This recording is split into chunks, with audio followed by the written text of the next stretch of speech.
We are finding more and more that learners struggle every day in the classroom, and learners seem to have more difficulties than they used to with academic work.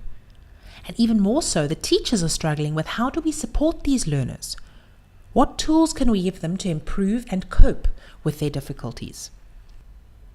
It is essential to identify those learners that are struggling at a very early stage. And then we can put in processes in place to encourage and motivate them to actually improve and overcome their difficulties. Now, there are 2 key steps that we can follow, and this can be done in any phase, in any grade, and in any subject. And the first step, which is essential, is to use classroom observation techniques and appropriate classroom assessment methods to identify what the learners are actually struggling with.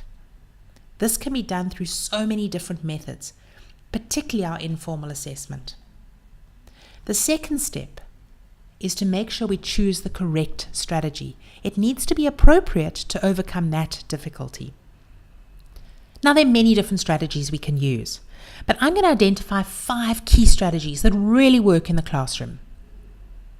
All of these strategies apply to those learners that are struggling, and you often find that more than one of these strategies have to be used. Now, if we look at time management, if we break down the task into smaller tasks, often the task is too big for them to deal with. Give them an indication of how long it should take them to complete each of the smaller tasks, and then you find that they might be able to tackle the bigger task better. Often learners lose concentration. Find out first what's distracting them. It might be other learners, and if this is the case, ask them where would they like to sit to complete the task. Once again, break the task down into smaller tasks. This will help them with their concentration, and then they feel they're actually progressing. Often learners struggle to understand the basic concepts. What you could do is collect some worksheets from the grade below on the appropriate topic and spend about 2-3 minutes explaining the concept using as many diagrams and pictures as you can, and do this with the learner individually. You could even ask another learner to explain the concept to them. I think the big important thing here is practice and guidance is important until the concept is understood. We cannot let a child not grasp a concept, because once they move on, or once you move on in the classroom, that time is gone, and often they're building on those basic concepts.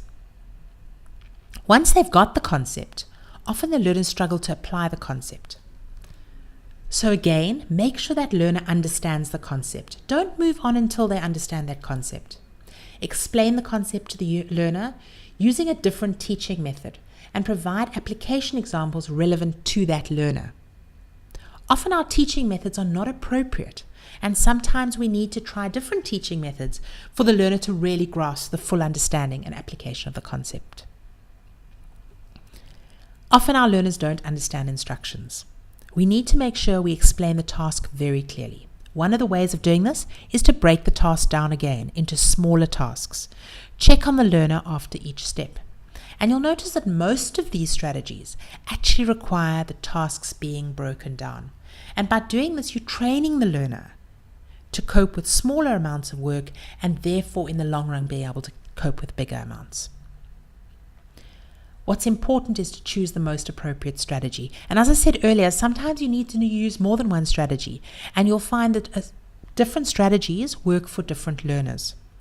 Make sure that you don't let these learners fall behind. Make sure you're able to identify the learners and really make an effort to try and help these learners overcome their difficulty.